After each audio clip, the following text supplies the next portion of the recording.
Hello दोस्तों, आज हम आपके लिए लेकर आ गए हैं कन्हैयालाल मिश्र का जीवन परिचय, जो कि आपके बोर्ड एग्जाम के पॉइंट ऑफ व्यू से बहुत ही ज़्यादा महत्वपूर्ण है। और अगर आप इस वीडियो को अंत तक देखते हैं तो आपको कन्हैयालाल मिश्र की जीवन परिचय के किसी भी अन्य वीडियो को देखने की जरूरत नहीं पड़ेगी।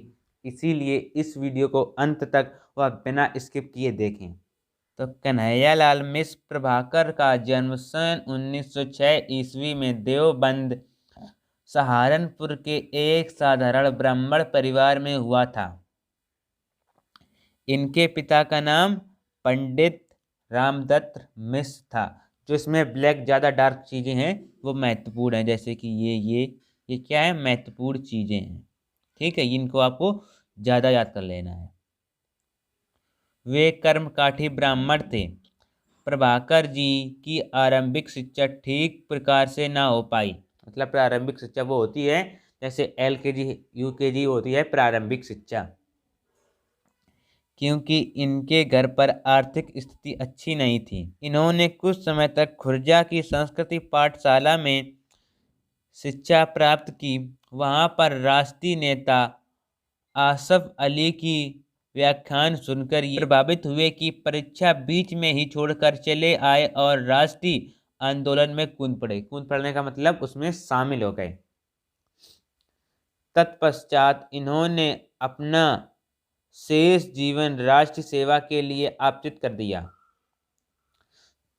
सन 1930 ईस्वी से 1932 ईस्वी तक और सन 1942 ईस्वी में ये जेल में रहे। कहाँ पर रहे? जेल में। इस अवधि में इनका संपर्क राष्ट्र के महान नेताओं से हुआ। भारत के स्वतंत्र होने के बाद इन्होंने स्वयं को पत्रकारिता में लगा दिया।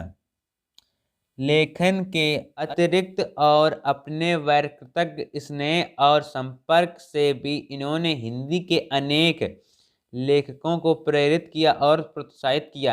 9 मई सन 1905 ईस्वी को इनका साहित्यकार का निधन हो गया। इनका निधन कब हुआ था? 9 मई सन 1905 में। जैसे इसमें आपको कुछ कठिन शब्द लग रहे होंगे, जैसे कि अतिरिक्त या ये, तो इनको आपको इनकी जगह आप अपने मन से भी कुछ लिख ले सकते हैं। जैसे वो बहुत ही महान या बहुत ही प्रसिद्ध या अच्छे किस्म के इंसान या अच्छी उनके आचरण थे। अपने आप से कुछ भी जोड़ सकते हैं। जरूरी नहीं कि ये जो आपको मैंने बताया है वो ही लिखें सेम टू सेम। आप अपने मन से भी उसमें कुछ जोड़ सकते हैं, जैसे आपको कुछ कठिन शब्द लगते हैं।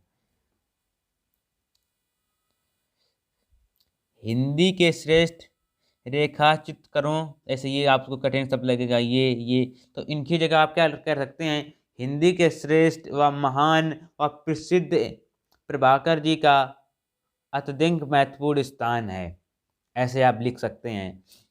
इनकी रचनाएं में कलागत आत्मकथा, चित्रात्मकता और स्मरणता की ही प्रमुखता प्राप्त हुई है। जैसे आपको कुछ भी कठिन शब्द लगता है उसकी जगह पर आप अपने मन से कुछ भी बनाकर उससे मिलता जुलता सरल शब्द लिख सकते हैं।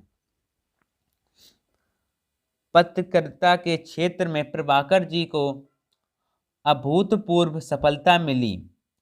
पत्रकारिता को इन्होंने, ये जैसे आपको कठिन शब्द लग रहा है अगर, तो इसको क्या आप कर सकते हैं? इन्होंने सर्वश्रेष्ठ या अच्छा या महान ऐसे बनाकर का साधन नहीं बनाया, वरन उसका प्रयोग उच्च मानवीय मूल्यों की स्थापना में ही किया।